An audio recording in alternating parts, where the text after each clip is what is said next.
was another eventful week with the 2026 Rock and Roll Hall of Fame nominees, so many music festival announcements, the return of Circa Survive, Social Distortion, WU LYF, and American football, and more. I'm Dave, I'm here with Andrew, and we'll be talking about this and more on this episode of BV Weekly.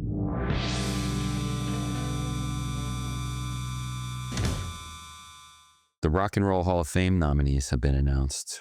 This seems to be a topic we cover now on this podcast, so I will read who the first-time nominees are this year. Jeff Buckley, Phil Collins, Melissa Etheridge, Lauryn Hill, In Excess, New Edition, Pink, Shakira, Luther Vandross, shout out my mom, Wu-Tang Clan, and then returning nominees, The Black Crowes, Mariah Carey, Billy Idol, Iron Maiden, Joy Division / New Order, and Oasis. Oh, that explains why I saw a tweet that said Joy Division and New Order are not the same band. Yep. I guess it's old news if it's a returning nominee, but yeah, I remember when they first were nominated that way, and it was like a whole thing. I get it. I mean, they're not the same band, but it's like then most of the people would be in there twice because you should just have both bands in. But big year for Jeff Buckley and bad year for people who don't want non-rock music in the Rock and Roll Hall of Fame. I was just going to say, we were talking about whether rap should be in the Hall of Fame. Spoiler alert if you didn't listen last week. Yes, but is Pink and Shakira, are they rock? Shakira is rock. Tell me you haven't listened to her early Spanish language rock record without telling me. Possibly yes, guilty as charged. Yes, she is more famous in the English-speaking United States for her pop music, but she has rock music even before that. But also, I mean, and then Pink, for what it's worth, as far as pop goes, I feel like she was always very rock centric, and she's definitely done a lot of rock things over the years. She toured with the Hives recently, like they opened for her. And also, personal anecdote here. When I was early 2000s, when I was sort of finding my music taste, and I was very much already veering towards rock, Pink and Shakira were two, I guess, pop stars, if we want to, if that's what we're going to go with, that kind of spoke to me. They felt more alternative and edgy than like, Britney Spears and Backstreet Boys. It felt like they spoke to my developing rock mind. So I feel like they're actually kind of perfect early aughts pop singers to have in something that is rock based. But at the same time, I'm like more excited. I'm hoping Wu-Tang and Lauryn Hill get in even more than any of the rock bands nominated. So I don't even want to, I almost don't even want to go there and say like, oh, Pink and Shakira are rock friendly, because like then that point is sort of void by my next sentence.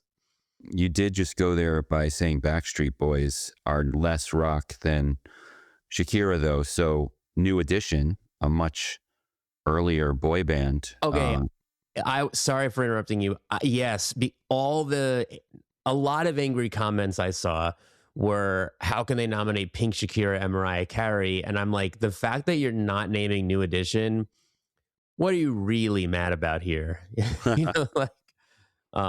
Yeah, that's like the most pop nominee, New Edition. Right. And Luther Vandross is kind of just a crooner, singer, soul, R&B. I don't know. But really influential on hip hop. Right. So that's where you're putting him? Well, I just think he influenced a lot of culture. So like, yeah. I mean, maybe I'm wrong. Maybe I'm not seeing it. But who did New Edition? Like, I feel like New Edition paved the way for just boy band mania of the 90s. But like Kendrick Lamar, as recently as last year, put out that song Luther, which is a Luther Vandross hook.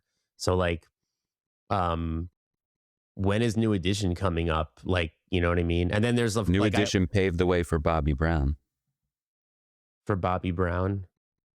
Wait, Bobby Brown was in. Who's Bobby Brown? Uh-huh. All right. I'm actually not prepared to explain Bobby Brown, but Bobby Brown is to New Edition as Harry Styles is to whatever boy band Harry Styles was in. One Direction. Yes. So Bobby Brown was a member of New Edition. Can you fact check that? I actually know something you don't. Mark it down. Well, I think the thing is, yes, no, you're right. Don't call me old. All right. I'm not gonna call you old. I was gonna say, I think, like, I'm aware of who New Edition is, but I think the thing with, I guess, like, teen pop is, well, I'm pausing before I contradict myself. It's pretty fascinating to me how, like, we were talking about the Backstreet Boys Super Bowl commercial. Like, I almost can't believe that the Backstreet Boys still have such a place in pop culture. But I feel like a lot of times with teen pop, it's just like, you really tend to only know it if it's your generation. Like, I mean, like, I know who One Direction is, but honestly, like, barely, like, I don't, like, I can sing every word to a lot of Backstreet Boys and NSYNC songs and Spice Girls songs. But I feel like I don't know the boy bands and girl groups of before and after the era that I was their demographic. No, I get that. And also Belle Biv DeVoe, they were all in New Edition too. Yeah, which Wikipedia I saw those names and I was like, okay, well, I know those names. And Johnny Gill. Mm-hmm. So yeah, New Edition, Candy Girl, anyone? That's the song I associate with New Edition, Candy Girl. It's possible I've heard a New Edition song without realizing. I am not going to attempt to do their helium high voice to make sure that you know Candy Girl, but yeah. I'll listen to it after the show. Oh, it was also the name of the album. Candy Girl is the debut album of New Edition, released in 1983. How well do you know Backstreet Boys songs? I know the hits. Okay. Because everyone knows the hits. Right. I mean, do you think Backstreet Boys are just overall bigger than New Edition? Yes. Or, okay. Because it's like, I can't know because I owned maybe 3 Backstreet Boys CDs. And definitely NSYNC CDs. So it's like, to me, it's bigger. But I remember talking to a younger family member once and casually mentioning the Spice Girls. And she was like, what are the Spice Girls? And I was like, how is that possible? Everyone knows who the Spice Girls are. But like, no, I guess it makes sense because they broke up years before she was born. And then why would you know the Spice Girls if they're not on the radio or TV or whatever is your mode of consuming pop music when you're, a young person? Yeah, no, for sure. Do you know the Jackson 5? Yeah, sounds familiar. The obviously everyone knows the Jackson 5 for when Michael Jackson, a little more famous than Bobby Brown, but they New Edition, some say that's like their name was like the New Edition of Jackson 5.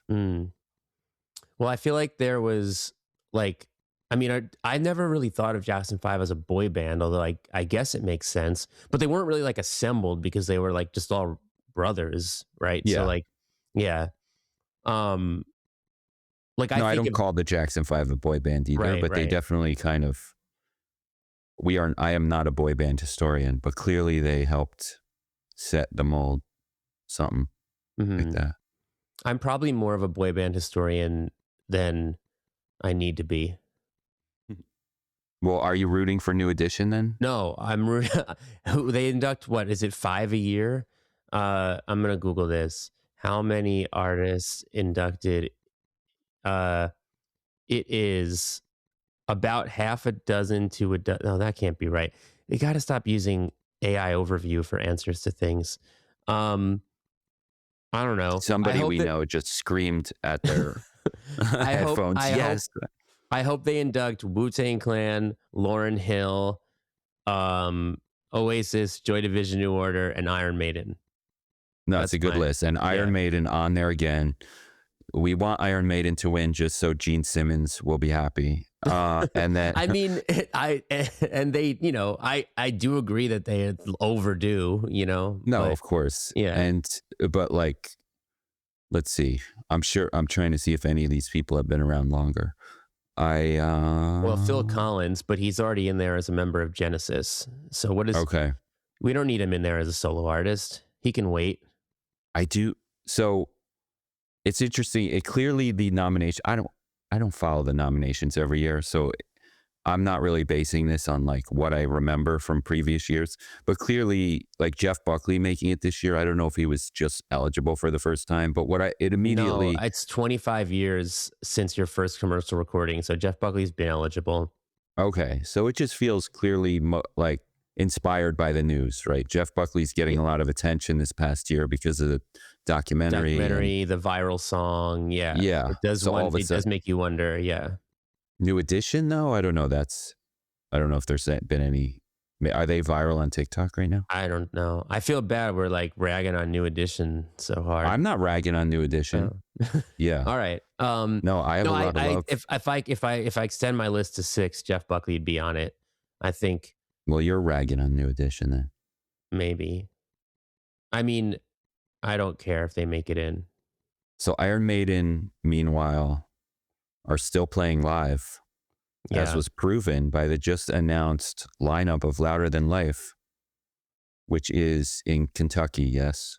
One of the many festival announcements we got this week. Even though, if you're in New York or in maybe probably the general Northeast, all you can see for miles is feet and feet of snow.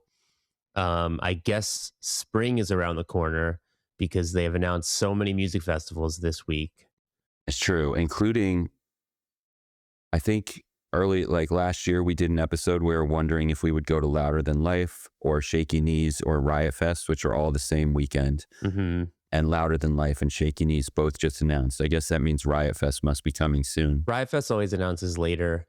Right. And then, I mean, it's Shaky Knees is so interesting because it's like, I feel like I group Shaky Knees as just sort of like one of those, like a mini Bonnaroo Lollapalooza, like just kind of all genre type festivals.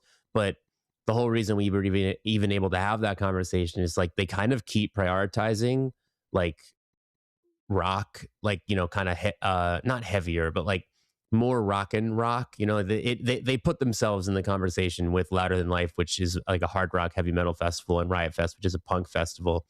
And they did it again because day one this year is headlined by the rock saviors of the 2000s, the Strokes, and the entire line right below them is the trifecta of Turnstile, Fontaines DC, and Geese, who kind of keep coming up as like the sort of the 3, I guess, rock saviors of Gen Z. I mean, funnily enough, like Youngblood shouted those exact 3 bands out pretty recently as sort of like leading current rock. And I saw this like one of those like engagement bait, like Instagram type polls where like, you know, you're supposed to leave, like it's like a, you know, like pick one kind of things. And it was like, which generation had the best rock bands? And Gen Z's list had Turnstile, Fontaines DC, Geese, and a few others. And I was like, oh, like it's kind of interesting that Turnstile, Fontaines, and Geese are sort of becoming like the 3 rock bands of the moment, especially because they all sort of come from such vastly different walks of life. You know, like when you look at like the early 2000s rock revival and you're like Strokes, Interpol, yeah, it's Arctic Monkeys, Libertines, Franz Ferdinand, Block Party. And you're like, those bands were all sort of like in the same exact scene. And then I guess if these are the 3 sort of heavy hitting rock bands of today, you've got like Turnstile from the hardcore scene, Fontaines DC from like the UK post-punk scene, and then Geese, who sort of like picked up where the Strokes left off, kind of in that classic New York, you know, like it band kind of thing. So like 3 totally different types of bands are sort of, you know, the Gen Z rock saviors, and pretty cool, I think, to see them right under the Strokes. That's a vibe for sure. Yeah. And all so well curated, all on Friday, all on the same day. Cause obviously we're already looking at plane tickets to Atlanta. This fest is September 18th to 20th in Atlanta, Georgia, if we didn't mention, but really just well curated on each day, because Friday, we obviously want to go see the Strokes, Turnstile, Fontaines, DC, and Geese all on the same day. And then on Sunday, Gorillaz, LCD Sound System, and Wu-Tang Clan all in the same day. Another total vibe. Yes. And Hot Mulligan is on day one. Hot Mulligan, who a band I recently realized I love a lot, an emo pop punk band who are very popular. And because they're so popular, they're one of these bands now you keep seeing on like every festival, but not every festival has other bands that kind of go with them. So then it's like, oh, I would go see Hot Mulligan at a festival I won't name, but then there's not many other bands, rock bands I want to see on that day. And then this is just like, oh, Hot Mulligan on a festival on a day that's just makes so much sense. Although, to be fair, I don't know how many Hot Mulligan fans are also like actively Geese, Fontaines, DC, Turnstile, and Strokes fans. I would say there's a lot of crossover with Turnstile. I would bet that if you were to survey a Hot Mulligan crowd, you get a pretty vast majority that say, yes, I'm a Turnstile fan, more so than the other way around, but also Turnstile are just a bigger band. But like, I like the idea that they're on this day with Strokes, Turnstile, Fontaines, Geese, because I think it's like maybe it's just because they're getting all these festival bookings and it's just making me perceive them a little differently. But like, you know, they're sort of pop punk's chosen ones right now. And the chosen band tends to be the band that transcends. I mean, all the bands we were just talking about have transcended their scene, right? Turnstile have transcended hardcore. Fontaines have transcended like British post-punk. Geese have transcended, you know, like New York indie rock it band, whatever, you know, like whatever Geese is part of. Or maybe Geese are just like too big to be part of anything almost. But Hot Mulligan, I think, like, you know, I could see like, oh, maybe like because you have all these Turnstile, Strokes, Fontaines, DC, Geese fans in at the fest that day, and I don't know who they're going to play at the same time as if there is even overlap, because this is a really small day, smaller than the next two, unless they have more to add. Maybe you just end up catching Hot Mulligan and you fall in love with them. I mean, that's one of the best parts of festivals. So right, maybe Friday is we haven't been to Shaky Knees ourselves, but no. Maybe they book less on Friday because it's a work day, starts later, whatever. Yeah. But then Saturday has more emo. Like there's Jimmy Eat World Taking Back Sunday and Minus the Bear, which is really cool to see on a fest like this. I feel like Jimmy Eat World and Taking Back Sunday are festival staples. Minus the Bear are only festival staples at like Riot Fest type things. Didn't Minus the Bear do a farewell tour? Well, they did a reunion tour after that. Oh, right. I'm confusing. Which was oh right, we're on the reunion tour. That was not the farewell tour. I'm just confusing what they called this one. Right. And then that day is a little more all over the place, because the headliner is 21 Pilots and the next line down is Pierce the Veil, The Prodigy, and Pavement. So that's the most unhinged. Yes, that's definitely the most unhinged day. And especially if you're just like a real huge Pavement fan, you're looking at the rest of that day like, what do I do here? If you're going because you're a big Pavement fan, hey, you're beating the crowd. Yeah. But I bet a lot of people like Pavement, Jimmy Eat World, Taking Back Sunday, Minus the Bear, The Rapture are that day, Wolf Alice are that day. Again, Gordy Greep from Black Midi. So like a lot of good, just like guitar, Blood Orange, you know, who like if Blood Orange and Turnstile are on the same fest, look for collabs, probably going to happen. I love that the Gorillaz LCD Wu-Tang Day has Knocked Loose, because I find that Knocked Loose almost are best when they're out of their typical element, you know, like, and so I think it would like, they could have just put them on like the Turnstile day. And then it's like, okay, the hardcore kids are going day one. But like that Knocked Loose are going to play for the people who want to see Gorillaz, LCD, and Wu-Tang. I think they're at their best when they're up against when there's a challenge to face, a new crowd to win over. You know, I do like that. It could be a strategy too. It's like we don't want Turnstile fans buying a 1 day pass. So if you're like oh, Turnstile Fontaine's Geese, I'm a huge Turnstile fan. They're giving you reasons to buy the full weekend, even if you're like Yeah. not totally sticking around I with bet Knocked there's Loose. that. I mean, even like just, even the fact that like, again, day one has like, just if you're looking at maybe the greater world of punk fan ticket buyers, you got Turnstile Hot Mulligan day one, Jimmy Eat World Taking Back Sunday minus the Bear day two, Knocked Loose, Coheed and Cambria day three. So like, if you're one of those people who are between Shaky Knees and Riot Fest, then you're like, all right, well, there's something for me every day. Modest Mouse are the Gorillas, LCD, Wu-Tang Day, another band who appeals to everybody. Japanese Breakfast, Santa Gold, Fuckers, Jet, legendary. Jet is amazing. Yeah. OK Go, I noticed Cardinals. there's some crossover between Shaky Knees and Louder Than Life, which are the same weekend. So bands do like the flat, just a weekend of shows, one in Kentucky, one in Atlanta. Danny Elfman is on day one. He's also playing Louder Than Life. Jet, I'm pretty sure I noticed, was also on Louder Than Life. And I also have that's awesome that Fuckers, by the way, are on the same day as LCD Sound System. I saw Fuckers open for LCD Sound System at Knockdown Center, one of the many times I saw Fuckers. But that's perfect pairing, perfect with Gorillaz for that, and Wu-Tang for that vibe. Mm-hmm. Why is the Rapture though on day two and not? I mean, right? The Rapture and LCD on the same day would be really epic. Fuckers, LCD, Rapture, yeah, that would have been. Now we're talking indie sleaze. Yes, the indie. Why just the one lost indie sleaze band on the? Oh, but you know what? Rapture on the day, the Prodigy. That's kind of cool. That's kind of cool, but I still think that it would have been more epic to be the day of LCD and Santa Gold too. Like, I think Santa Gold is like indie sleaze, or at least indie sleaze adjacent. Definitely, yeah. She can get.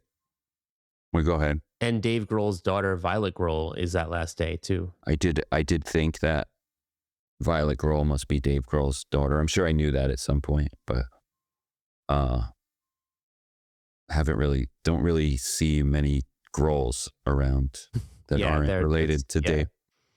And yeah, as you said, I mean, there is, it's up against Louder Than Life, which is, I guess, and there's a lot, like you said, there's crossover. Jimmy Eat World and Coheed are on both, but Prodigy's on both.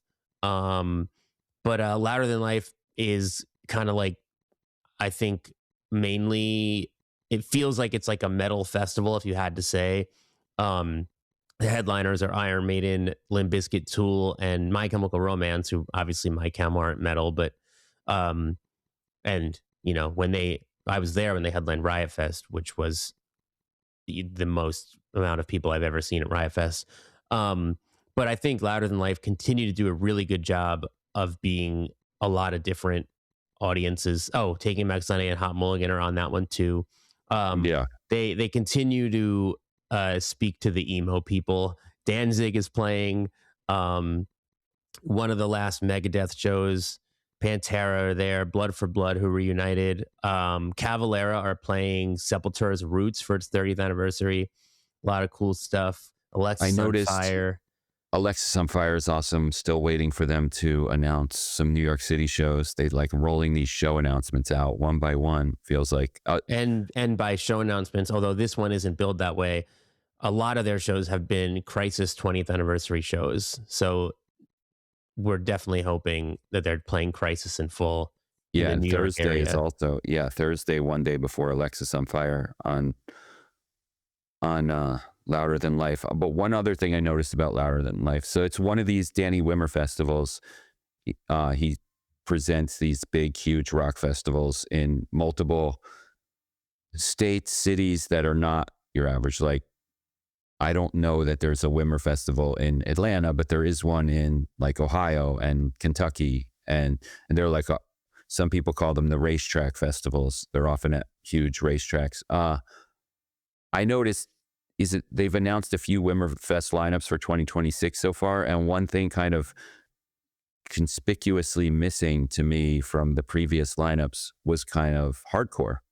there's exceptions, especially hardcore covers a lot of different kinds of bands. But if we're talking about the turnstile moment, you saw that heavily represented in festival lineups, including Wimmer lineups of recent years, which, and even on Coachella.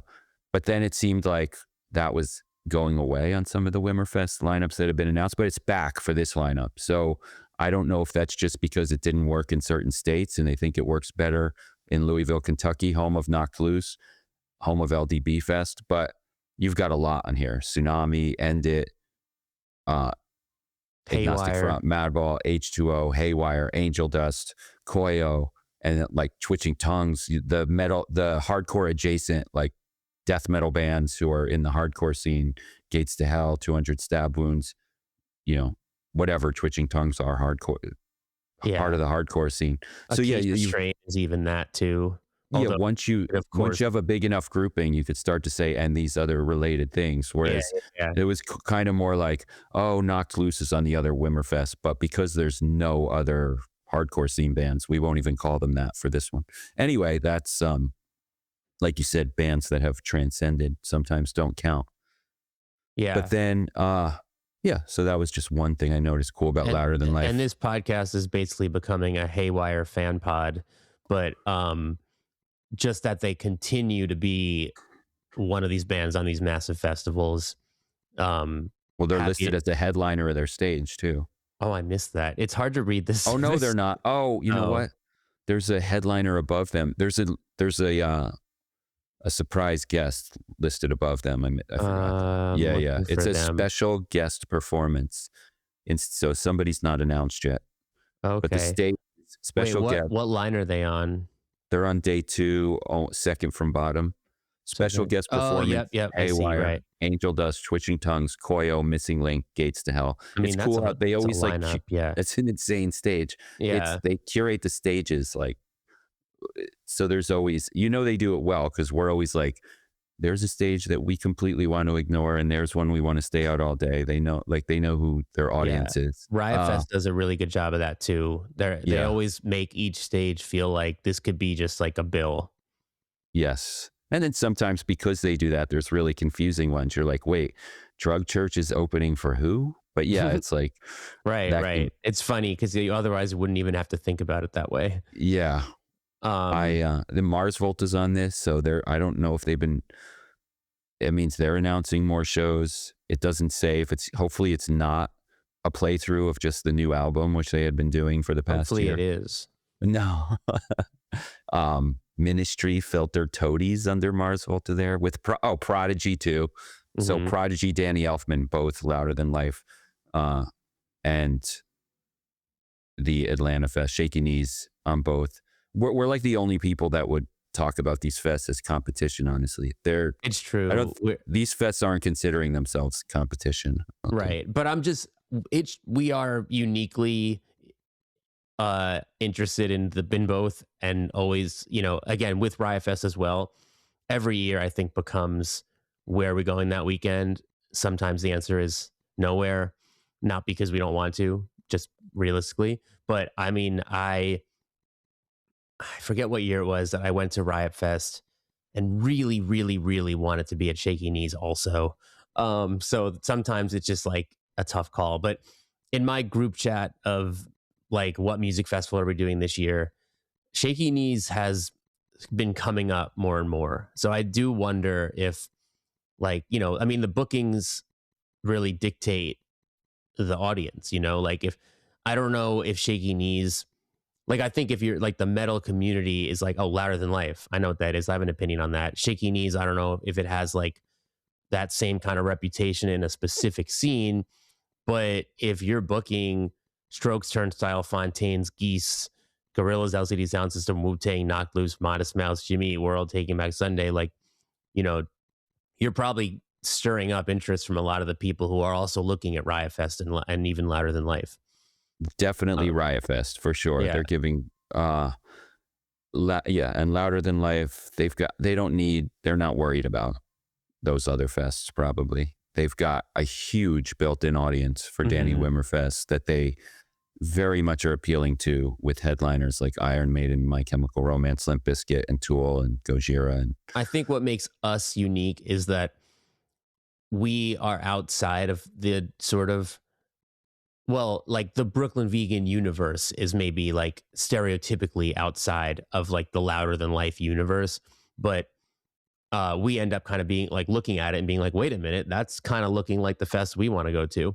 I definitely wondered if I would be the only one hoping that Danzig and Hot Mulligan don't overlap set times on day one of Louder Than Life, which when it announced first, I was like, oh, I think I want to, I mean, I don't go to most of the festivals that I hope on the day that I get excited about on the day they're announced, but I'm like, oh, I want to go to this year. And then Shaky Knees announced like a day later, and I'm like, damn it. I want to go to that too. Still, I still might choose Louder Than Life because I guess see Turnstile, Geese, etc. a million times, but like I've seen LCD Sound System 20 times, but I'm not going to miss out on the chance to see Danzig and Hot Mulligan on the same day. That's what it's coming down to me. Well, I really hope in that case they don't overlap, and I would bet that the members of Hot Mulligan hope they don't overlap. Whereas I'm not sure if Glenn is tapped into Hot Mulligan yet. I'm thinking no, definitely no. I think Glenn Danzig would not like Hot Mulligan. I feel very positive about that. But so meanwhile, stay tuned for Riot Fest. Wait, hasn't even been announced yet. And the thing I'm actually most excited about in the Louder Than Life lineup, though, is that it's the first announced Circa Survive reunion show. Oh, right. We haven't even said that yet. I've been waiting. I'm glad it didn't come up because I needed to give it some time away from, scrolling through the 900,000 names on this lineup. So they've announced Louder Than Life and they're teasing a Philly show, and it follows Circa going on indefinite hiatus back in 2022. But it even more recently follows Anthony Green going on the Hard Lore podcast and sort of saying these things that made it sound like Circa was pretty definitely broken up and maybe wouldn't reunite again. You never know why people say what they say. Was he being coy? Was the band's mind actually changed after that was recorded and it was extremely honest in the moment? Like, who knows? Maybe we'll get Anthony back on our show and ask him like about the timing there. He has been on the BV Interviews podcast before. I've interviewed Anthony Green a few times, always an incredible conversation. But so Circa Survivor back. I'm really excited. They broke up right after releasing what I thought was some of the best music they'd ever made. Really, like Anthony Green's a huge like Kate Bush and Bjork fan. And that really came through on the last two EPs the band did that were like more almost more in that realm than in sort of the progressive post-hardcore realm of early Circa Survive. And it was just so cool to hear them just reinventing themselves again and again, like really in a really vast, great catalog that lasted like almost 20 years with no real duds. And so I'm really excited they're back. I'm, an incredible live band. If you've never seen them, you should go because I'm guessing they're going to keep adding shows. They really, they're not like anybody else. Well, we mentioned the Mars Volta. I mean, there's a little bit of a comparison there, but what's so cool about them, I think, is Anthony Green is just sort of like this incredible post-hardcore emo front person, like commanding the crowd in the classic Warped Tour way, whatever you want to call it. But then the band is also so just trippy and psychedelic. And Anthony as a performer is that too. A lot of times you just kind of see him getting lost in the music on stage, and like it just feels like it's more of like a psychedelic trip out vibe than like a, emo sing-along leader kind of thing. So it's just like such a cool combination of worlds. I mean, in a way it fits really well with Tool, who are like doing the same thing for like the alternative metal world. Like we spoiler here, but you'll hear me talk more about that on another episode. Yeah, and then also fun fact is that the supergroup LS Dunes are playing, which means every member of LS Dunes is playing twice at this festival because Thursday, Coheed, MyChem, and Circa are all playing the fest, and that accounts for every member of LS Dunes. So fun fact. Dave, have you seen Circa Survive? No, and I've been dying to, and I've never seen Alexis on Fire either. So the idea that I could go to this fest for just, there's so many categories of why I would want to go to Louder Than Life, that I could see every band you just mentioned that is either LS Dunes or their members' bands, plus Mars Volta, who you just mentioned, and Alexis on Fire, like all within 2 days, just that category alone. Again, You've seen LS Dunes though, right? You know what? No? No. You remember me saying I was going to Ellis Dunes so many times, but then I never end up making it. Have you seen Coheed? Oh, you're really starting to embarrass me. No, don't feel. I'm just curious. I mean, I actually don't think I've seen Coheed either. I was really trying to see Coheed. Yes. You saw My Chem. I saw My Chem in like 2000. Forever ago with Lifetime, right? Yeah. Yeah. See, there you go. You've just gained all the cool points back. Because you saw My Chem with Lifetime when they were still rising, and I didn't see My Chem until they sold 100,000 tickets to Riot Fest. There you go. So I've seen My Chem. I've also seen Mars Volta many times, if we're just counting bands that were just on that list. Well, I bet you'd really like Coheed. Yeah, I definitely want to see them. Yeah, and I mean live. I mean, I bet you'd like them live. Right. That's all. And I bet you'd really like Circa Survive. Well, that I know. I think this is funny to probably just me and you, but Circa Survive is a band that when they were around in real time, I was obsessed with, and you were probably not paying a lot of attention to. Is that correct? That's a good description. Yeah. And so like to kind of see, I mean, you're one person, but the founder of Brooklyn Vegan is like, damn, I got to see Circa Survive. Like before I met you, you know what I'm saying? Like it's just, I think it's an unexpected twist. It's an unexpected twist, but it's also, I'm trying to also say it's cool to see that. I think when Circa Survive were initially around in the early years, I think they had a lot of appeal to people who listened to like psych and prog and indie and art rock. And they definitely had a lot of fans in the Warped Tour Hot Topic world, but I don't think they had as many fans in those other worlds I was just describing, with which I think those people would like them. Like Mars Volta did, right? I think prog people knew that the Mars Volta were great, and it wasn't just like, I mean, it wasn't just left over at the drive-in fans. It was like they really became a band that like, the sort of prog nerds were all about. And I think Circa deserved more love from some of the indie art rock psych prog people, and it feels like they've slowly but surely been getting recognized as as interesting and wide ranging as they always were.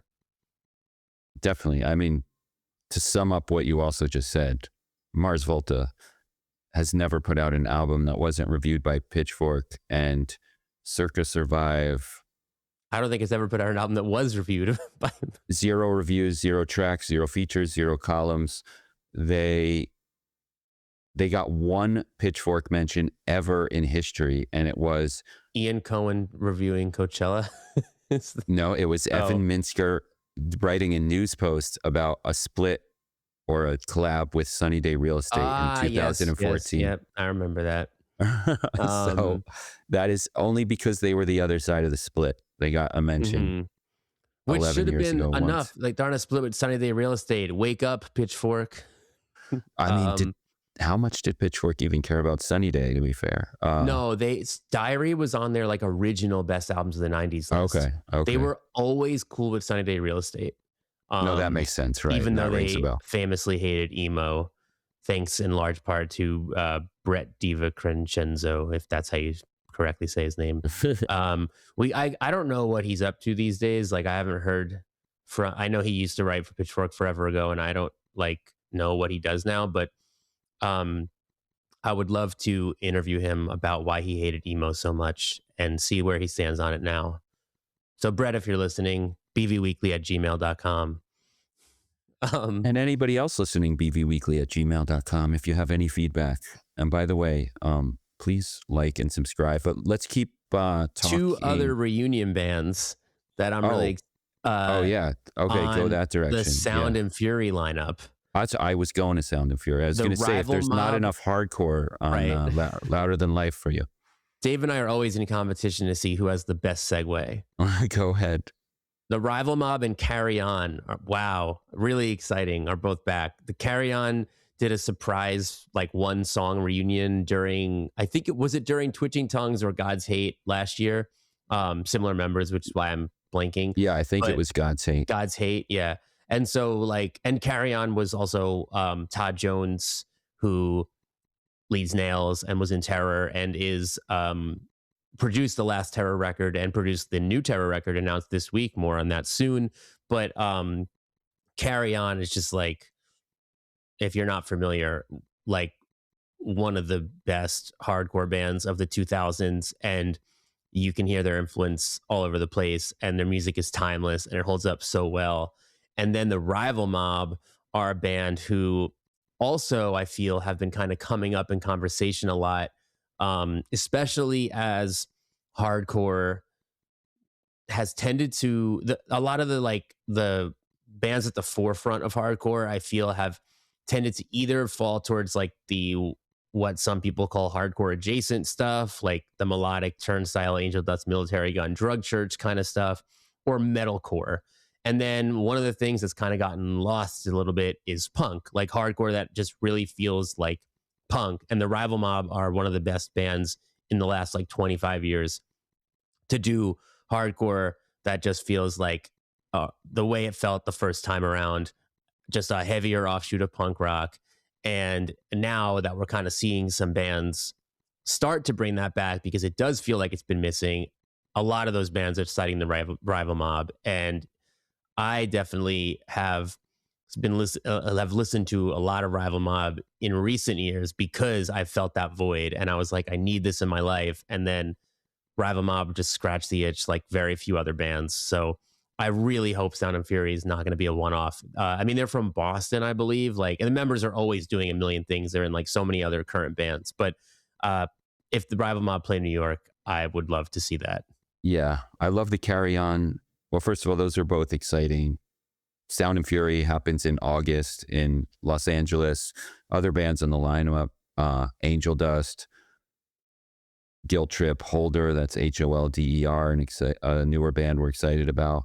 Homefront, Not to be confused Incendiary, with the black metal band Holder, yeah, Hulder. exactly. Koyo, who's also on Louder Than Life. Marauder. We don't really need to compare this to Louder Than Life, but since I did give that little hardcore comparison, that little hardcore aside on that one, Start Today, which is a cool rising hardcore band, Youth Crew revival. I was going to say, are they actually on Revelation? Or I don't think they're on Revelation, but they sure as hell sound like they would have been if they were from New York in 1988. Yeah, I mean, they're literally named after a Gorilla Biscuits album from 1989. Right. And so I do love that Carry On narrative, because it almost felt like that 1 or 2 or 3 song reunion that happened at Sound and Fury last year almost didn't happen. It was just like, the Youngs, Colin, God's Hate, they somehow like convinced the members to come up on stage in the middle of the set. It was very last minute. I don't know if they thought he would do it. They said this band would never play again. It was a one-off. Nothing has happened since. Got so much attention. And then a year later, the actual reunion of the actual band on the lineup. I love that. And Rival Mob, like you said, already exciting reunion, but also just, it feels like their name comes up a lot. Listen to other hardcore podcasts, listen to people talk. You could feel excitement for Rival Mob, like needing to reunite right now. Yes, so that was absolutely. Also, and you like for a festival to kind of have that, even if they end up playing like 100 more shows in the next 2 years. It's always great the day of announcement of a big festival like Sound and Fury to get that news on there. This lineup. I also love the artwork for this poster. It's very bright and colorful in the sort of like, it doesn't look hardcore the way that, Turnstile's pink aesthetic for Glow On didn't look hardcore kind of thing.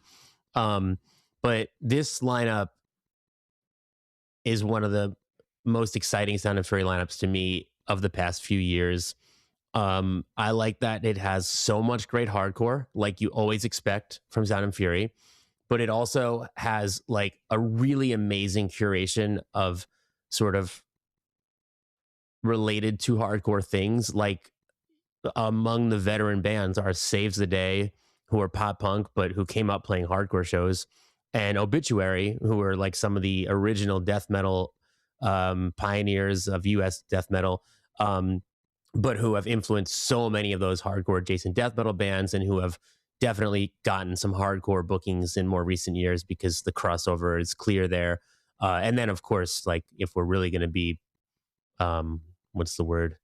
I don't know. Let's say annoying, because I'm forgetting the word I really mean to say. Like, you know, you can kind of trace the roots of death metal to hardcore anyway. But so I love that there's Saves the Day and Obituary on there with all these hardcore bands. And then you got like a little emo and screamo from Numb Ears and Train Breaks Down. Oakwood, who also reunited for Emo Festival Best Friends Forever last year. And then you got like hardcore friendly post-punk, like Homefront, hardcore friendly synth pop from Nuovo Testamento. Who are playing for a second year in a row. I think they're trying to make them like the house band. And they like remixed a Scowl song or something. So there's, and I think the members were in hardcore bands, right? That's usually one way to be hardcore adjacent is to make very non-hardcore music, but have previously played in a hardcore band. Sextile, who are more synth punk, but similar vibe. I will butcher this, I assume French pronunciation, but Baytone Arme maybe are an Oi band who obviously the Oi thing has been popping off in the hardcore world. You mentioned Koyo, also Stateside, both really good hardcore adjacent pop punk and emo melodic hardcore bands that Saves the Day were obvious predecessors for. So it was a nice little, you know, good little pairings there, I guess. So yeah, I'm just so excited about this lineup. It feels to me like, it just feels like a really great representation of all that can be under the hardcore umbrella in 2026. And I love the musical diversity of it all. And this to me is more hardcore than a fest where every band sounds like Madball. I'm so excited about all this and the big reunions. And as usual, I will probably not fly to LA for it, but just great to see. So other festival lineups that were just announced, Bourbon and Beyond, which is a less metal Wimmerfest. It's like one of the only less metal ones. And that's in like, what state is that one in? It's also in Louisville. I was going to say that's also in Kentucky, right? It's the weekend after Louder Than Life. Oh, right. So they do. I don't know if I fully remembered that it's like they're doing 2 weekends, kind of like the Coachella Stagecoach thing. And where I never thought about that parallel. It just kind of like that. So Stagecoach being the country festival done by the same people who do Coachella, but in the weekend right after Coachella, right? I think it's immediately. And so Bourbon and Beyond has some country. So I mean, I feel like Bourbon is sort of a country signifier, at least like literal bourbon. But also you've got Chris Stapleton, Casey Musgraves, Charlie Crockett on there and stuff. So it's like a rock festival, but there's like a little country in there.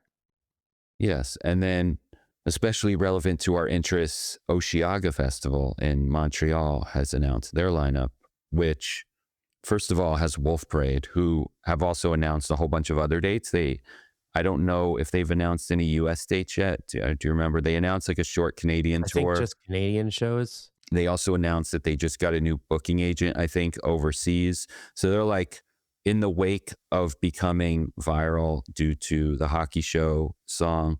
Heated Rivalry. They just, they released a solo piano version of the song on Sub Pop. I'll believe in anything. Yeah, and now they are booking shows. So when I heard, Osheaga is kind of like Montreal's answer to Lollapalooza and Bonnaroo and Coachella. Mm-hmm. It's always been one that, in fact, I don't know does it happen the same weekend as Gov Ball here in New York? Or it's July 31st to August 2nd, and Gov Ball is June. June, early June 7th. Maybe it's the same weekend as there's a lot of festivals that weekend. Right. It might be Lollapalooza where you'll get like, just like we said, some of the same bands playing Louder Than Life and Shaky Knees the same weekend. You'll get some of that crossover with Lollapalooza. Lollapalooza is I believe, the same weekend. I don't know if they announced dates for this year, but last year it was that weekend. So yeah. So I thought, okay, and I'm just trying to put Osheaga in context of like that league of festival, and Wolf Parade now, who are like newly famous again and exciting, re-exciting. And so I thought, oh, Wolf Parade and Osheaga, I'm looking for them on the top line. Nope. Looking for them on the second line. Nope. They're like towards the right side of the third line. Like, Lower than anyway, Franz Ferdinand. yeah, which is like in their hometown, Yeah. even. Or it just, I give, if they couldn't, maybe it's a reality check that there's this ceiling for indie rock, even on TikTok. Or like maybe it just means that just because a song goes viral doesn't mean people are buying tickets to see that band. Yeah, maybe. But, and I don't know, maybe Wolf Parade played last year. I can't even remember how active they've been. But so it's like maybe this is not quite a return, but they it feels like a return. I would like to have seen, like, you know how when some festivals, if they can't make someone the headliner, but they're also huge and they don't know what to do with them, they call them like a special guest now on the bottom of the flyer or whatever, like special guest, No Doubt playing Coachella or whatever it was. Yeah. Give Wolf Parade a special guest. I mean, that's not going to happen. They're No Doubt was a one-off reunion. They hadn't played in like a decade or more. Wolf Parade plays shows here and there. So the headliners of Osheaga are 21 Pilots, who are actually also playing Shaky Knees, right? Yeah. And Yep. Tate McRae, Somber, they definitely got the big pop headliners, like pop radio headliners, just like the other bigger festivals do now. Lord, Geese are notably on the top line of this festival. They're just, all the festival lineups are showing that they take, unlike Wolf Parade, Geese is getting very high billing. And also, when Coachella was announced, the XX, that was like their first show announced in a really long, in over 8 years or something. And it was surprising to me, at least, that the XX were listed second on the Coachella poster, because I know the XX are big, but you haven't heard from them in a minute. And I was like, wow, okay, they're just like one less than the headliner big. I'm sure Coachella knows what they're talking about. Osheaga, same thing. XX now on this one, second on the top line for Friday. And Turnstile are also on top line. Yes. They're third on day 2 after Tate McRae and Somber. But there's just something different about Strokes, Fontaines, Turnstile, Geese than there is about Tate McRae, Somber, Turnstile, and 21 Pilots, XX, Neighborhood, Geese. Absolutely. See, Osheaga is not kind of looking, I think, to, they're doing the more like every genre is here. The headliners are big. Pop is well represented. Come buy tickets and find what you like. Does feel like Shaky Knees is kind of like, let's infiltrate that, like that real rock audience. So it's just funny how, a little bit of a changing of assortment can really change the sort of perspective of the whole fest. Right. Not only are Wolf Parade not on the first or second line, but like, what other bands are even like Wolf Parade on their day? Franz Ferdinand.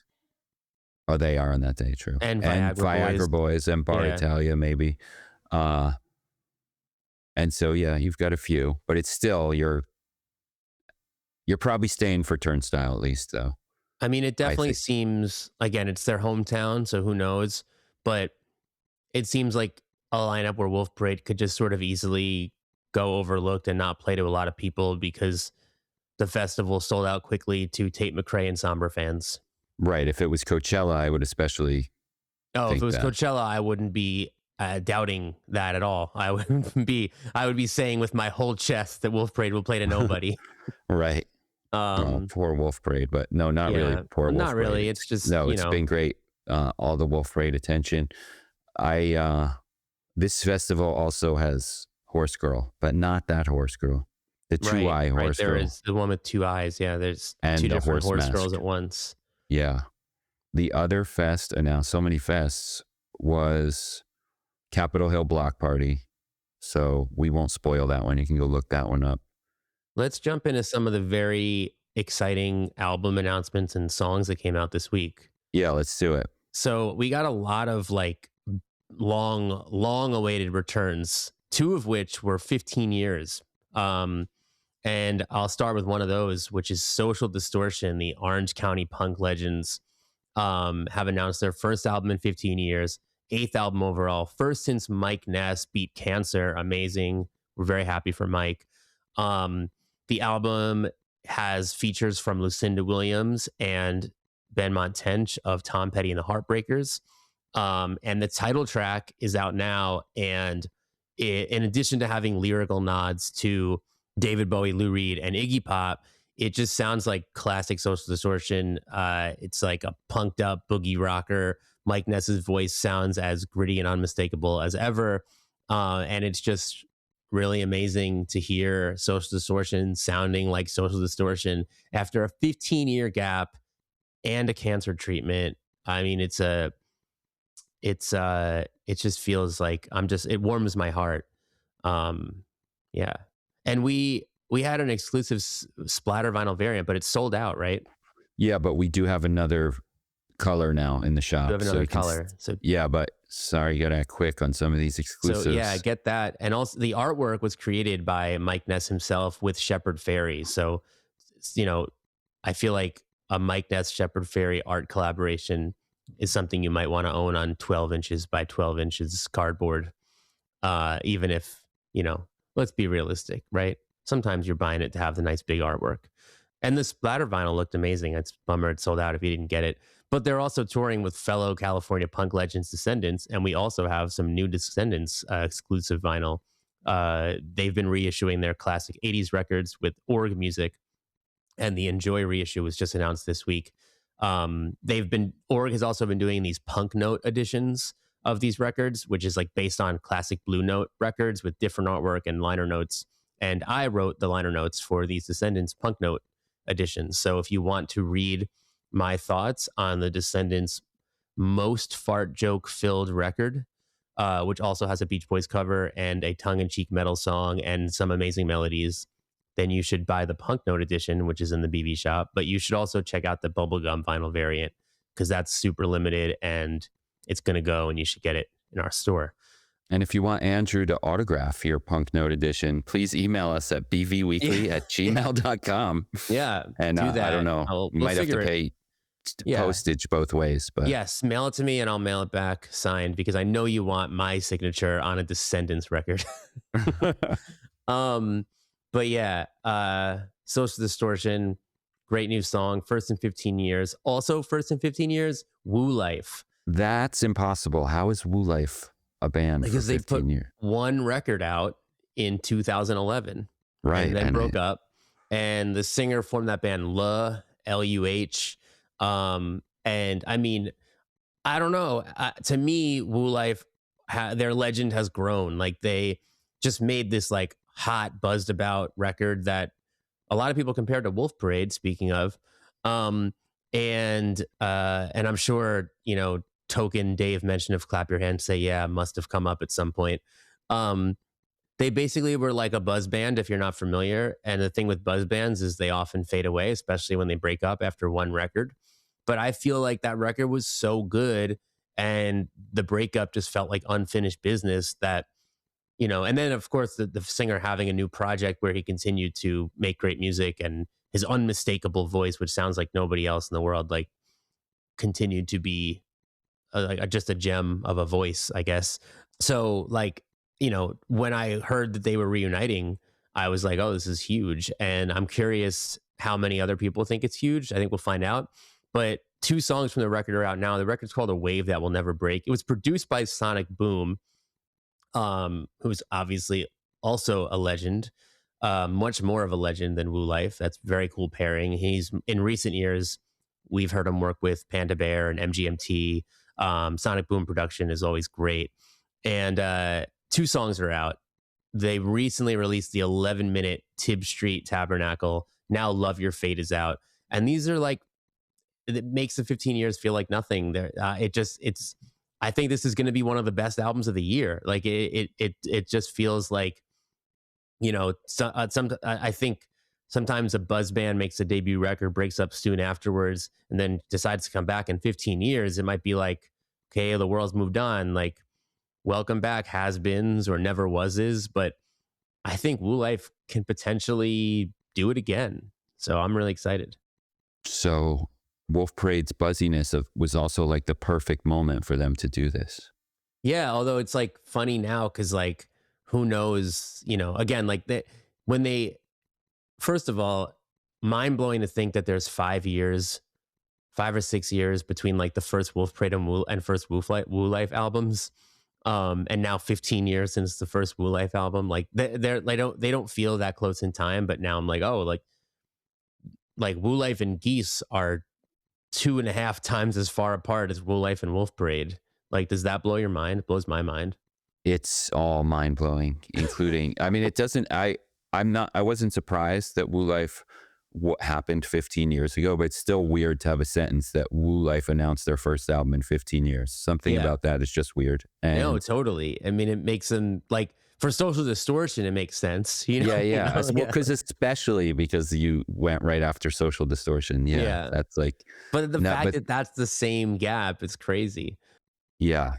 And then it's only been 7 years since the last American football album, but LP4 is finally coming on May 1st, and we got our first taste, an 8-minute song called Bad Moons. And I know you like this song too, Dave. I would say that it is instantly an incredible American football song. It starts out sounding about as American football as ever.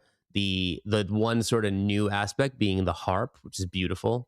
But then about halfway through, it turns into like this moody, post-rocky, like heavier thing that is something unlike anything I've ever heard American football do. Really not what you associate with them, but they pull it off. They make it sound as natural as all the, twinkly emo or whatever like word you want to use to describe American football. But it's just like, I thought LP3, their last record, I think it's the best album by American football. I know it's sacrilegious to some to not pick LP1, but they're coming off what I think is their best record. And now they've got this really heavy hitter of a new song. So good news, I think.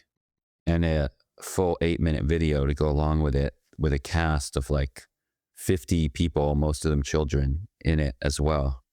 Yeah, and there's a cool quote from the director. Like the video is sort of like these like themes on boyhood and maleness and stuff. It seems somewhat similar to the movie Boyhood, I guess, and maybe, but like or the TV show Adolescent, which recently. I haven't seen, but it's and yeah, the video is like almost surprisingly high def video of all these like suburban scenes of children in school. And, yeah, I was not expecting that, but yeah, it's check it out. Yeah, and then one more song, as we mentioned earlier, Terror announced "Still Suffer." It's their first record since it called "Pain into Power." I should have had better notes, but that record was considered one of the best Terror records in a while. Like I said, Todd Jones, formerly of Terror, currently of Nails, and the Carry On reunion. Produced this one, and the title track is out. It's got cool guests on it too. It's got like Brody King from God's Hate, Chuck Reagan from Hot Water Music. Who else is on this record? It's like 4 guests total. Jay from Mind Force. Yes, Jay from Mind Force, and someone from King 9. Someone from King 9. Cool. That's the whole list. And the title track is just like ass-kicking anthemic terror. And it's on Flat Spot Records, which is cool. Which is cool. I think like they had teased it for so long that like the cool factor of it being on Flat Spot is like a little worn off for me. But yes, I should not be. If you haven't heard about that, it's cool in both directions. Cool for Flat Spot, cool for Terror to be. Yeah, cool, very cool for Flat Spot. Like they've definitely put out their excitement, which just shows to. I mean, Flat Spot is like one of the hottest hardcore labels, small independent labels that's put out like Scowl and list a bunch of Flat Spot bands because I'm blanking. The first release was the Trapped Under Ice demo. Trapped Under Ice demo. But in recent times, End It. Yeah, right. End It, Speed. Right. So we could, End It, Speed, Scowl for 3 examples. And then it just, you could tell it means so much to Flat Spot to be able to, in 2026, now put out what is probably Terror's. Did you say how many albums they've had at this point? But like, this is a band like, who's existed for like 20 years. Yeah. Yeah. And so like Terror, just everybody in the scene looks up to Terror, Yeah. Their live show is known as undeniable still. And a lot of people have commented in the past how, like, when they play Sound and Fury, they command the crowd like any younger band. And yeah, it's just they're kings of the like scene. they're true lifers in a scene where bands often break up quickly, where youth is often a driving factor. Terror have been doing it for over 20 years and they haven't lost a step. So new records out this week. What do we got? A lot of good ones. It's a big week. Mitski's new album, Nothing's About to Happen to Me, is here. And it is this sort of surrealistic concept album about a reclusive woman in an unkempt home. And it's just, there's like this whole story throughout, some amazing lyrics, including multiple lyrics about cats that are amazing. And there's a cat on the cover. And it has so many things that Mitski is capable of musically. Like there's sort of fuzzed out indie rock, horn fueled chamber pop, a little bit of country. It's just Mitski's done it again. She always seems to do it, and she's done it again. I really love the new Buck Meek album, The Mirror. Buck Meek is a member of Big Thief, and this album was made with the rest of Big Thief, James the drummer and Adrian Linker the singer. Adrian's not on every song, but it really feels like an extension of last year's incredible Big Thief record. Some of it did come from like similar types of writing sessions, I believe. Bill talked to Buck on the BV Interviews podcast, and they go over like the kind of the parallels between those two records. And it really feels like a Big Thief record with Buck Meek singing lead, more so than Buck Meek stepping away from the band to do his own thing. And so it's really, I think Big Thief fans should not miss this. And I also think it could be Buck's best yet. Nothing, who, speaking of, I can't believe it's been 15 years since WU LYF, Nothing are just a band you can now refer to as shoegaze veterans, which is crazy because I very, very clearly remember when they were shoegaze revivalists. But Nothing have been making shoegaze for like 15 years straight. And that's a long time. And they're veterans now. And they have their own festival that they've got other veterans like Hum and Chapter House, bands who are veterans to the members of Nothing, reuniting to play this year. So they're sort of like the middleman between the OGs and now this new wave of all the shoegaze bands that we've seen sort of happening. And this record, what I really like about it, A Short History of Decay, is that although it has some classic shoegaze vibes, there's one song that is, I think, the most overtly My Bloody Valentine Nothing have ever sounded. But there's a lot of like acoustic forward balladry, songs that almost sound like Codeine or Red House Painters, or like, I mean, maybe even like Mazzy Star, just with the male singer. Like that sort of vibe happening on this record. And also like Radiohead balladry, like think Fake Plastic Trees. There's some of that going on. And I think it's really cool to hear Nothing doing that, putting it up against the sort of wall of sound shoegazy stuff. And then speaking of Codeine, another record that works really well with the Nothing record is Death Crash's third album, Somersaults. Death Crash are from London. They're these slowcore torch carriers. You know, they're really keeping the 90s slowcore vibe alive and well. And they do it so well. And I think that Somersaults could be their best album yet. And I think, you know, when it comes to stuff like slowcore and shoegaze, a lot of times it can be style over substance. And I think at this record, at the heart of it, is great songwriting. And so I think that really is what kind of puts it over the edge, where it's like it's got the vibes that you need to be a slowcore band, but the songwriting would excel if it was just a singer and an acoustic guitar. Have you been following what music Olympic skater Alyssa Liu likes? I haven't. Does she like Death Crash? She didn't like Death Crash, but she is a fan of Wisp.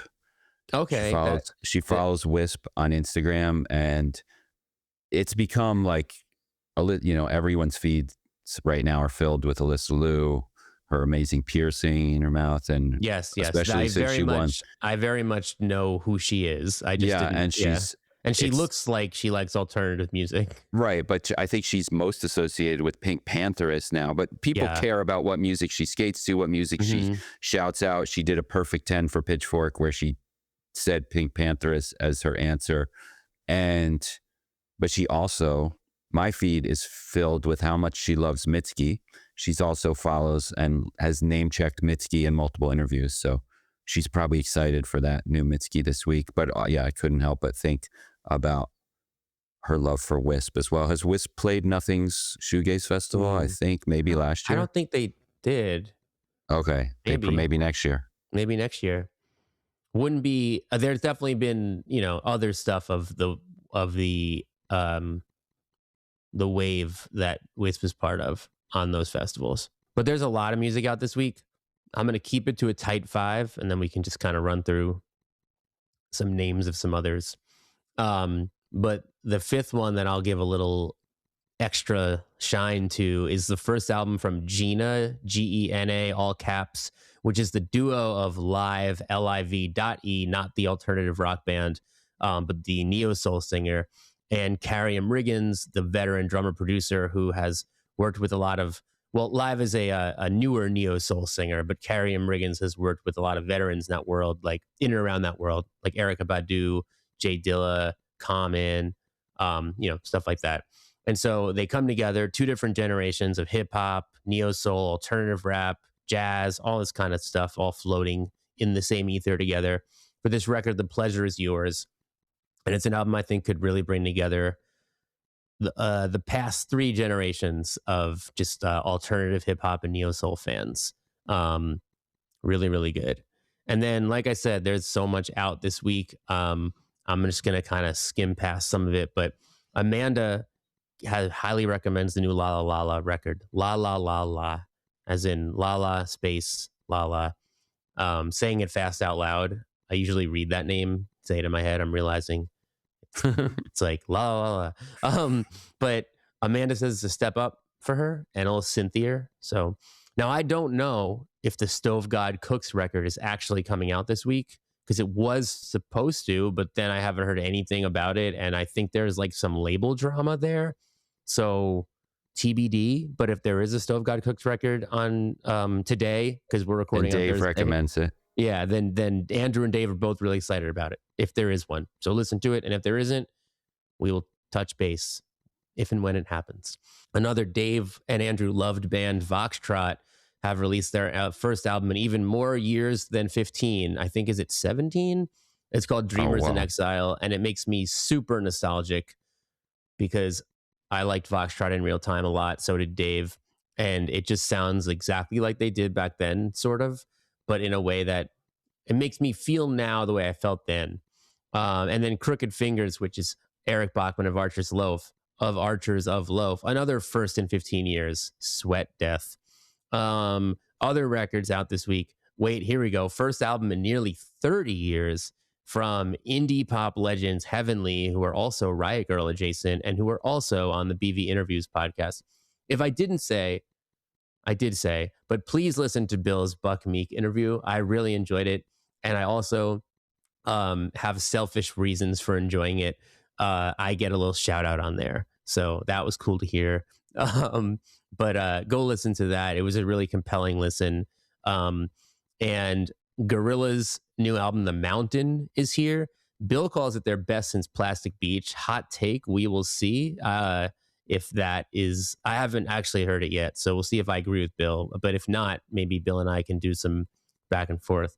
But it's got cool guests, just like Gorillaz always tend to, including the late Trugoy the Dove of De La Soul. Almost had a Tribe Called Quest. But we talked a lot about Dave, also known as, because of the record that De La Soul put out last year. Tony Allen, Marky Smith, Bobby Womack. So those are all posthumous guests. And then live guests, currently a live guest, Johnny Marr, Idols, Griff Reese, Omar Suleiman, Black Thought of The Roots, Bizarre Rap, Yasin Bey, formerly known as Mos Def, Clash bassist Paul Simonon, Sparks, that's cool, and others. New Bill Callahan record, My Days of 58. I mean, Bill Callahan, veteran indie singer-songwriter, one of the best, also a slowcore pioneer. BB Club's third album, Amaro, Montreal duo. Are they playing Oceana? Bill says if you're into minimal wave, shoegaze, and blonde redhead, immediately hit play. Exek, EXEK, Australian post-punk band's first album for DFA, Prove the Mountains Move. Another all caps, 4 letters, TVAM, TVAM, Runes. Third album from this Manchester darkwave artist who is signed to Jeff Barra's Invada label. So Bill reviews Buck Meek, Gorillaz, Heavenly, Bill Callahan, BB Club, Exec, and TVAM, in Indie Basement, and the other records I talked about already. I review in notable releases. Amanda reviews the La La La La record in notable releases. Bill actually wrote about the Foxtrot and Crooked Fingers records for notable releases. Bill's pulling double duty this week. So notable releases in Indie Basement on BrooklynVegan.com is where you can find write-ups on something like 13 new albums. And what else happened this week, Dave?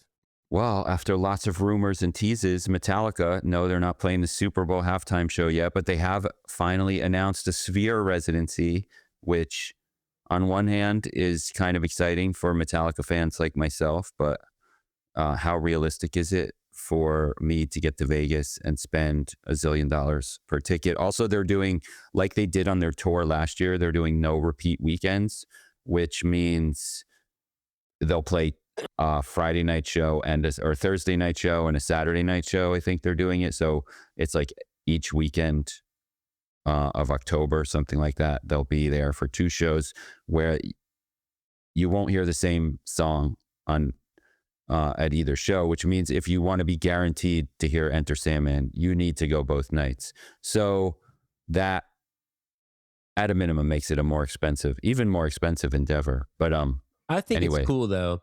I like the idea. Okay, if money wasn't a factor, because I agree, I don't think I can afford this. But if money wasn't a factor, I'm going all the way across the country to Vegas to see Metallica play the Sphere. Like, at least I get 2 nights out of it. I mean, like, I don't know. I think it's a long trip for one show. So sure. If it's 2 nights, completely different set lists, then I think I can justify all the money it would take, and then just make it all back in the casinos. Well, they do sell single night tickets as well, so you could like also gamble and hope you hear your favorite song. But yeah, meanwhile, Better Lovers, who is the newish band where all the members are from Every Time I Die except for the singer, have parted ways with their singer Greg Puciato, who was the singer of Dillinger Escape Plan. So they say that there's no bad blood and that it was they're implying it was kind of a mutual thing that made sense for everybody involved. And Greg will probably do something new, and they are looking for a new vocalist, I believe. And meanwhile, Dillinger are reunited with their original vocalist, and Keith Buckley, the singer of Every Time I Die, the only member. Well, the wrestler Andy the Butcher is not in Better Lovers, but they've said that he's like invited if he wants to join. And he has another new band called Atomic something. But Keith Buckley leads Many Eyes now, who are also, I think, on the Louder Than Life lineup, one of those lineups. And Greg's usually doing solo stuff anyway. So I feel like, but it's so interesting to me that this basically Every Time I Die Dillinger Escape Plan supergroup is now Sans Dillinger Escape Plan. And I'm so curious to find out who replaces him. This is a fun guessing game. Speaking of kind of legendary frontmen who lead a lot of different projects, the Mike Patton-led supergroup Tomahawk have announced their first tour in 13 years with the Melvins, who also just announced that album with Napalm Death, and who previously toured with Napalm Death. So yeah, just trying to keep this all straight. And who kind of have a member of Tomahawk, because Trevor Dunn has been in Melvin's Light. Oh, right. So, but he's not in the member of, he's not playing with the Melvins unless he decides to sit in with the Melvins. And if you aren't familiar with Tomahawk, Mike Patton sings, and they have Dwayne Dennison of Jesus Lizard and John Stanier of Helmet and Battles and Trevor Dunn. Also in Mr. Bungle with Mike Patton, Secret Chiefs 3 and stuff like that. So incredible lineup, incredible band. And Mike Patton also has dates coming up with his Avett Brother collaboration project as well. A way different type of Mike Patton show. Yes. More frontman drama. Balmora. Is it drama? They're not confirming it's drama, but it's a little weird. Balmora, who we've talked about a lot recently, really rising metalcore, hardcore scene band who were previously on Ephira Records, whose their vocalist also runs, have confirmed that their debut album is coming out this spring with a new lead vocalist and on the record label Days. I mean, Days and Ephira are homies. I don't think can be like serious drama there. New vote, but they haven't like addressed it. They're just like, they showed up at some shows recently with a new singer, and now they just put out a photo confirming that it's a new singer, along with an announcement that a new album is coming this spring. The new singer is former Since My Beloved Wings of Kinrath vocalist Paul Cole. A lot of people are fans of Paul Cole already. People seem to be taking to this news positively. The excitement of both a new Balmora record and the first Balmora Paul record specifically. Oh, true. Okay, the first they Balmora have EPs full length. Yeah, exactly. First full length. I mean, for a rising band's first full length to be with a different singer, I feel like it's either you're just gonna have like they never top the EPs people, or maybe it's like a Killswitch Engage thing where like the second singer, or Dillinger Escape Plan actually, where the second singer they get even bigger with. So I'm like so curious. I think they have a really good chance of even bigger with, especially all the many comments of people saying Paul Mora. And yes, it's a little easier to change your singer in hardcore, I think. Yeah, and get it over with now. I mean, 10 years from now, this will be a footnote.